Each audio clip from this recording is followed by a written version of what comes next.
In the cold winter of 1885, somewhere in the American interior, a group of laborers supposedly opened a burial mound and found something that should have changed human history.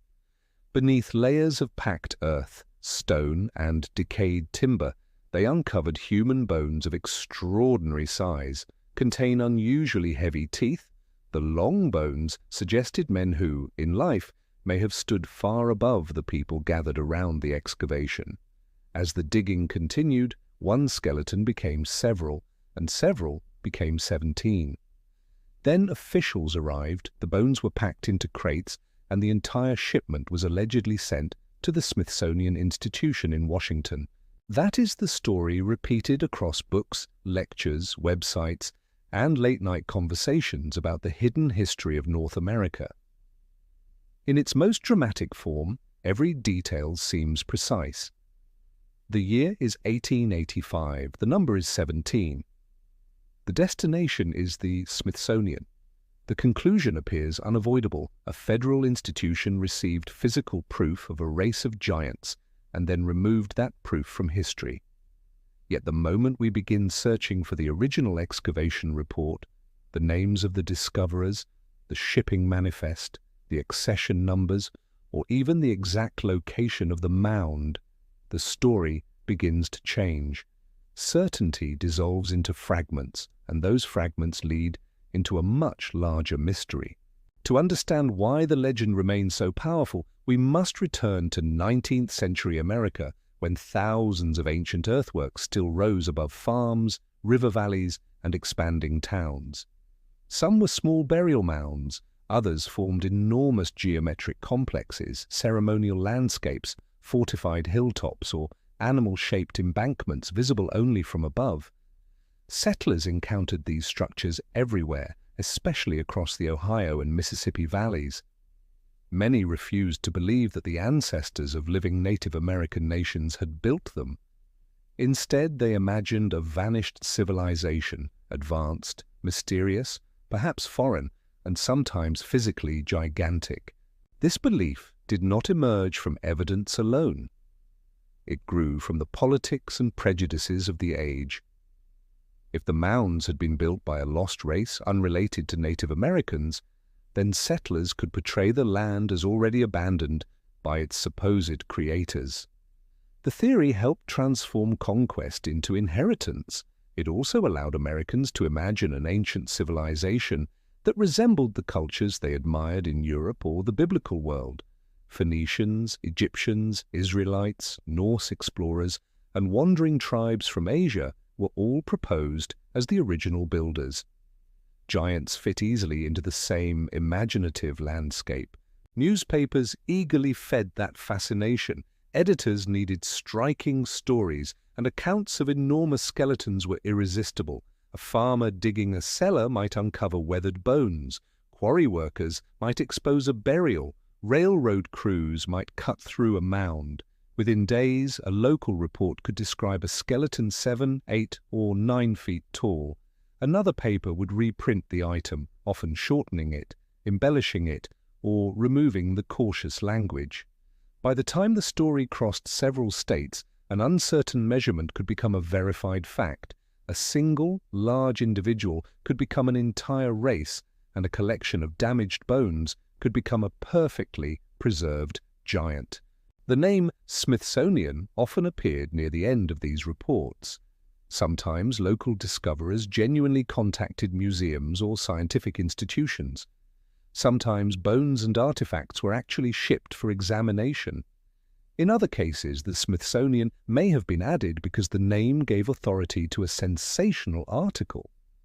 Saying that a strange skeleton had been sent to Washington transformed a rural rumor into something that sounded nationally important.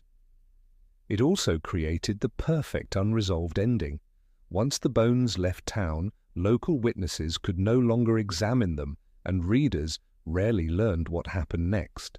By 1885, the Smithsonian was deeply involved in the study of North American archaeology and ethnology. The Bureau of Ethnology, established in 1879, sponsored surveys, gathered reports, excavated sites, and accumulated enormous collections. Its researchers were trying to answer one of the most contentious historical questions in the country: who built the mounds? The project eventually placed Cyrus Thomas, a former entomologist and careful field researcher, in charge of a broad investigation spanning many states. His teams recorded structures, opened mounds, examined burials, and compared artifacts across regions. Thomas did not begin with complete certainty. Like many scholars of his generation, he initially considered the possibility that some mounds might have been created by a people distinct from the ancestors of historic Native American communities. But years of excavation moved him toward another conclusion. The artifacts, burial practices, settlement patterns, and geographic continuities pointed toward indigenous builders. In 1894, the Bureau published his massive report on mound explorations. It did not reveal a vanished race of giants. Instead, it helped dismantle the romantic mound builder myth that had dominated American popular culture. That historical reality creates an important contradiction inside the modern cover-up story. The Smithsonian did not avoid the mounds. It investigated them on a remarkable scale. Its reports named sites, described burials, printed measurements, reproduced maps, and documented artifacts. Those records are not perfect, and many practices of the period were destructive and deeply unethical. Human remains were removed without the consent of descendant communities, stored as scientific specimens, and treated in ways that would be unacceptable today. But the existence of extensive documentation makes the disappearance of exactly 17 extraordinary skeletons both more intriguing and more difficult to prove. If such a shipment arrived, it should have created paperwork. 19th-century museum administration was inconsistent, but it was not entirely informal. A significant collection might generate correspondence between the field agent and Washington, a packing list, freight receipts, an accession record, a curator's note, or mention in an annual report. The crates could have been assigned numbers. The bones might have been catalogued individually or as a group. Even if the remains were later transferred, misplaced, repatriated, or destroyed, traces of their arrival might survive in ledgers or letters. That does not mean every report of unusually tall remains was invented. Human beings vary in height, and exceptionally tall individuals have always existed. Medical conditions such as gigantism can produce extraordinary stature, although they are rare and often accompanied by serious health problems. Burial measurements can also be distorted. A skeleton may shift after decomposition. Bones may become separated, extended, or incorrectly reconstructed. Early excavators sometimes estimated living height from a grave's length rather than from anatomical measurement. A long burial chamber could therefore produce a giant who never existed. There were also honest mistakes involving animal remains. Large fossil bones from mammoths, mastodons, bears, and other extinct animals were sometimes identified as human by people unfamiliar with comparative anatomy. A weathered joint, tooth, or fragment can appear strangely human to an excited observer. When a discovery already carries expectations of giants, ambiguous bones are interpreted through that belief. Later, when a trained anatomist identifies the remains correctly, the correction rarely travels as far as the original headline. And then there were deliberate hoaxes. 19th-century America loved archaeological spectacles. The Cardiff giant discovered in New York in 1869 was a carved stone figure planted as a fraud and exhibited to paying crowds. Even after experts exposed it, audiences continued to come. The episode demonstrated that the public appetite for giants was profitable enough to survive debunking. A newspaper editor, showman, landowner, or local promoter needed only an extraordinary claim, a few witnesses, and a reason the evidence could no longer be inspected. Yet, dismissing the entire mystery as foolishness would be too easy. The Smithsonian and other institutions did collect vast numbers of human remains. For generations, museums possessed ancestral remains taken from native communities through excavations, military actions, hospitals, prisons, and grave robbing. Catalogues were incomplete, provenance was sometimes vague, collections were reorganized, renumbered, transferred, and stored in facilities inaccessible to the public. Some records were lost, others contain language so outdated or imprecise that modern researchers struggle to connect a ledger entry to a specific excavation. The Smithsonian has openly acknowledged that many historical collecting practices were harmful and unacceptable. That admission matters because it shows why suspicion can flourish. When an institution possesses human remains without clear consent, restricts access, and cannot always provide a simple public history for every specimen, people naturally ask what else may be hidden. Ethical secrecy, administrative complexity, and deliberate concealment are not the same thing, but from outside a locked collection room, they can look remarkably similar. Imagine the alleged 17 crates arriving in Washington. They would not necessarily have entered a grand public museum hall. They might have been delivered to a storage area, unpacked by assistants, and divided according to anatomical category. Skulls could be separated from long bones. Artifacts could enter a different department. Labels might identify the donor rather than the original site. If the bones were considered ordinary after examination, the dramatic field description might vanish from later records. A giant in a newspaper could become adult male, incomplete, in a catalogue. This possibility is often presented as evidence of suppression, but it may point instead to the collision between popular language and scientific classification. A local witness sees an enormous skeleton. A curator measures the available bones and estimates a much smaller stature. The witness interprets the correction as denial. The curator sees no reason to preserve the sensational claim. Decades later, a researcher finds the newspaper article but cannot identify which catalogue entry corresponds to it. The bones appear to have disappeared, even if they remain inside a collection under an unexpected description. The number 17 may itself have emerged through this process. Several separate discoveries could have been combined. One report might describe 5 skeletons in a mound. Another might mention 12 remains sent east. A later writer, searching through clippings, could join them into a single shipment of 17. Once published, the combined version would be copied by others. Every repetition would make it feel older and better established. Eventually, the story would be remembered not as a hypothesis assembled from fragments, but as a documented event whose records had mysteriously vanished. The language of old newspapers makes this especially difficult to untangle. Reports were routinely copied without attribution.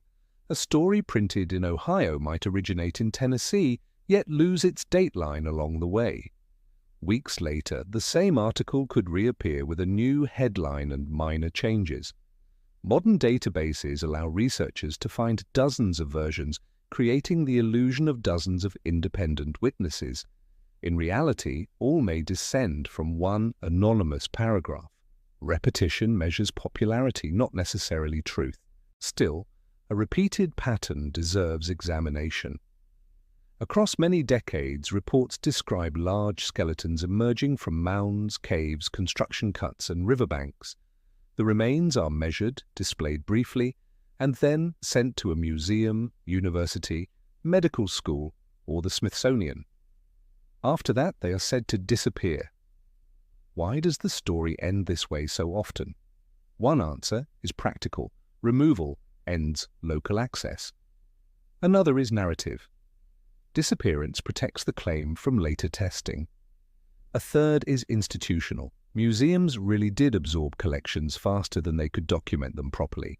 There is also a darker historical context. The search for a vanished race was never neutral. Some writers wanted the mound builders to be white, biblical, or European because they could not accept indigenous achievement. Giant stories sometimes became part of that argument. A physically superior ancient race was imagined as having built the monuments before being exterminated by native peoples. This reversed the moral reality of American expansion by portraying indigenous nations as destroyers rather than as communities facing dispossession. Cyrus Thomas's work challenged that mythology. By connecting mounds to indigenous cultures, the Bureau undermined the idea that the continent's great earthworks required foreign creators. For some modern alternative history audiences, however, the same research is interpreted in the opposite way. The Smithsonian's conclusion becomes evidence that it imposed an official narrative. Any skeleton that contradicted that conclusion must therefore have been hidden. The institution's attempt to correct one prejudiced myth is transformed into the origin of another myth, the federal destruction of giants. The most famous modern version of that accusation goes far beyond 17 skeletons. It claims that the Smithsonian admitted destroying thousands of giant remains after losing a court case. That story is false. It originated from satire and was later circulated as genuine news. No such Supreme Court ruling occurred, and the organizations named in the claim were not real in the form described. Yet the story spread because it supplied exactly what the older legend lacked: a courtroom, an admission, a number, and an official confirmation. So where should an honest investigation begin? Not with the assumption that giants existed and not with the assumption that every witness lied. It should begin with provenance. What is the earliest traceable source for the 17-skeleton claim? Does that source name a location, date, excavator, or institution? Can the article be found in its original newspaper rather than in a modern transcription? Did the paper have a reputation for satire or sensationalism? Was the item copied from elsewhere? Did a correction appear later? Next comes the site. If a mound was excavated, local land records, county histories, archaeological surveys, or correspondence may identify it. The names of property owners and laborers can be checked. If a physician measured the bones, his professional records or obituary may mention the event. If officials arrived, travel reports or field notebooks might place them in the area. A mystery becomes testable only when its people and geography stop moving. Then comes the shipment. 17 skeletons would have required substantial packing. Human remains are fragile, and a 19th-century transfer from a rural site to Washington might involve barrels, crates, straw, rail freight, and multiple handlers. Freight companies kept records, though survival is uneven. The receiving institution might acknowledge shipping costs or thank the donor. If none of these records exists, that absence does not prove concealment, but it weakens the claim of a single, well-documented shipment. Finally comes anatomy. How were the skeletons measured? Complete standing height cannot be read directly from a disturbed grave. Anthropologists estimate stature from long bones using methods that account for population and sex, and even modern estimates have ranges of uncertainty. A newspaper measurement taken from skull to foot inside the earth may include displaced joints, missing cartilage, or simple guesswork. If the original bones cannot be examined, the stated height remains a report about an observation, not physical proof. Believers often respond that demanding paperwork is unfair because the paperwork was precisely what disappeared. That argument cannot be disproved, but it also cannot prove the claim. Any missing evidence can be explained as evidence of a successful cover-up. The absence of a ledger proves the ledger was destroyed. The absence of bones proves the bones were hidden. The absence of witnesses proves they were silenced. A theory constructed this way becomes impossible to test, and therefore impossible to distinguish from fiction. But skeptics face a responsibility as well. They should not use obvious hoaxes to dismiss every historical anomaly. Newspapers did report unusual remains. Institutions did mishandle collections. Early archaeology destroyed context. Indigenous graves were excavated with little respect. Museum inventories contain gaps. Scientists sometimes defended conclusions too confidently. These facts do not establish giants, but they explain why a serious researcher may continue asking questions without being irrational. The strongest surviving mystery is therefore not whether a hidden race of enormous humans ruled ancient America.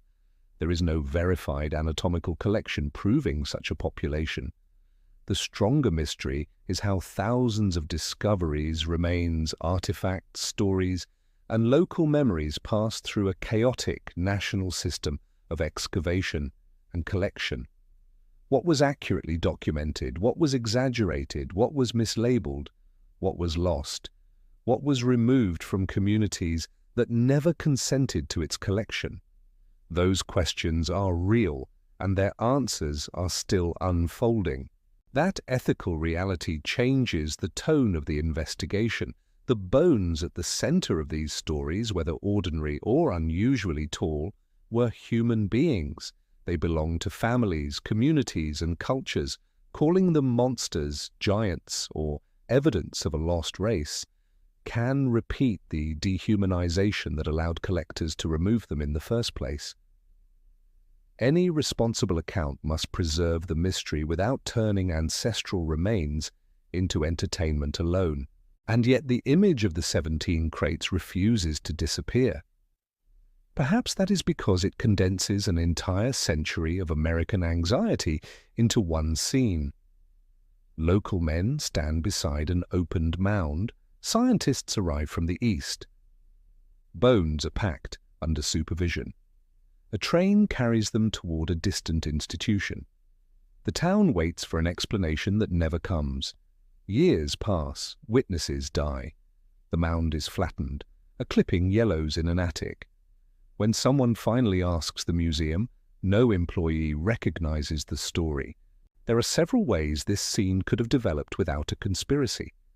The skeletons may have been ordinary remains whose size was exaggerated before trained examination. The shipment may have gone to a university rather than the Smithsonian. The bones may have been catalogued under a donor's name. 17 may refer to burials, not complete skeletons. The year may be wrong. The location may have been confused with another excavation. Later authors may have combined separate newspaper reports, or the entire event may have been invented to sell papers. There are also ways evidence could genuinely have vanished. Labels can detach, ink fades, fires destroy archives, collections move between buildings, staff members die without transferring knowledge, bones deteriorate, administrators discard material considered redundant, researchers borrow specimens, institutions merge catalogues, human remains may be reburied or repatriated. None of this requires a coordinated campaign, but the final result can resemble one. An object known to one generation becomes untraceable to the next. What would actual proof of suppression look like? It would require more than missing bones. Researchers would need documents showing that the remains arrived, that qualified observers found them anatomically extraordinary, and that officials then ordered records altered or destroyed. A letter instructing a curator to conceal measurements would be meaningful. Matching photographs, accession cards, and field notes with unexplained deletions would matter. Testimony from named employees could support the case. Without that chain, the cover-up remains a possibility imagined around a gap. What would actual proof of giants look like? Not a blurry photograph or a dramatic newspaper paragraph.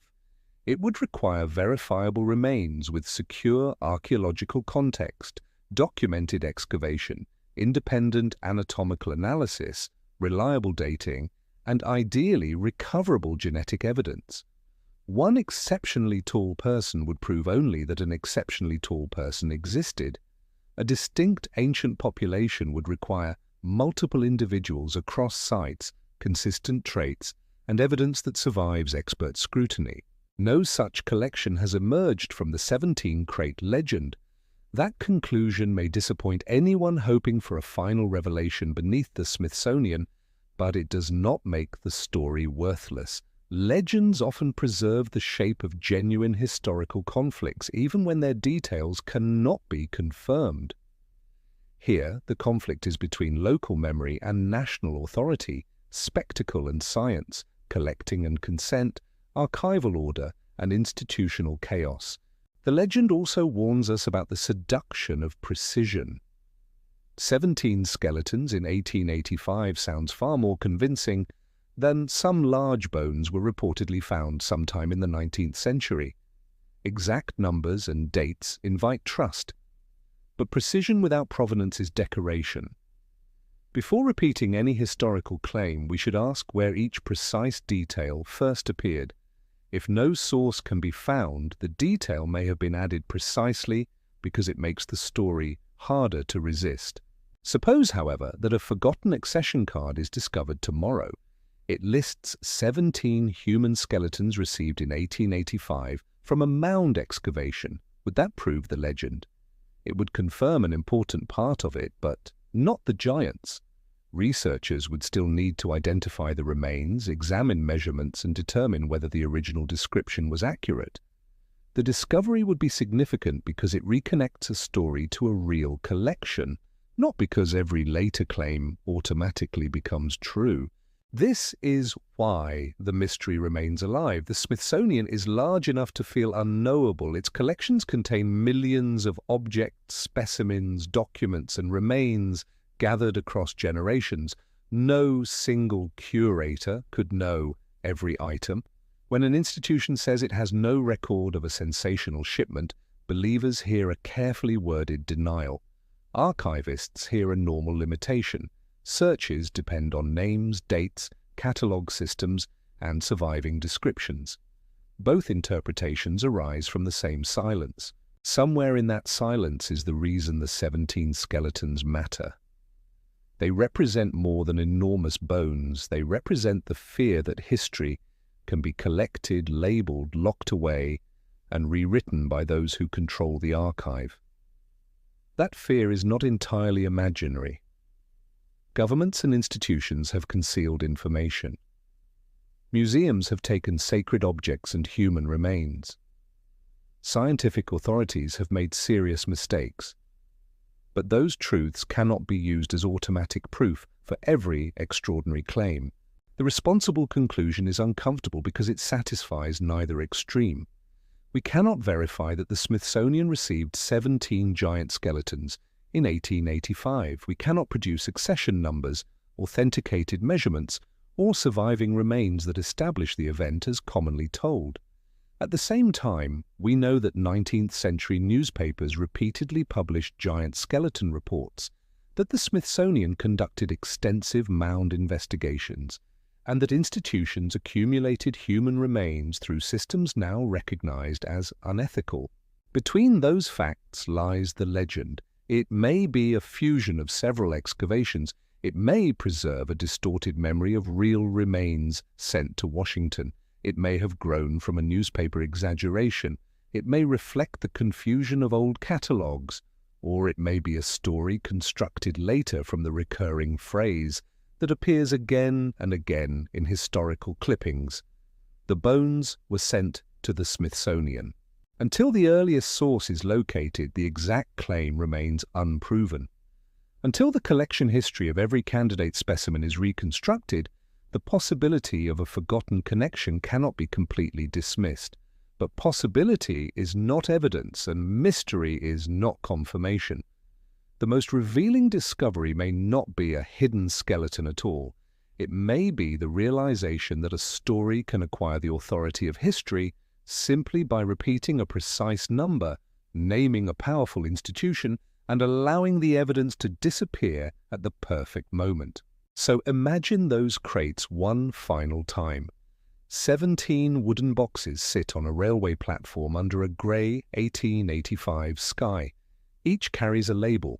Each contains the remains of someone whose name has already been lost.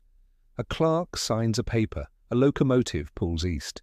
After that, the trail separates into rumour, archive, error, and belief. Perhaps the boxes reached Washington. Perhaps they went somewhere else. Perhaps they never existed together.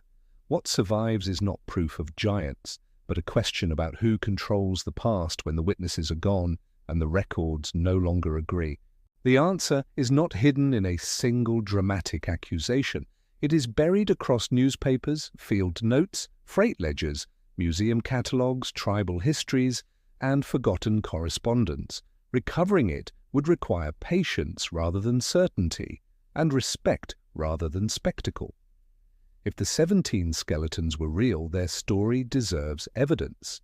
If they were not, the people whose actual graves were opened deserve something more than being transformed into monsters for modern entertainment.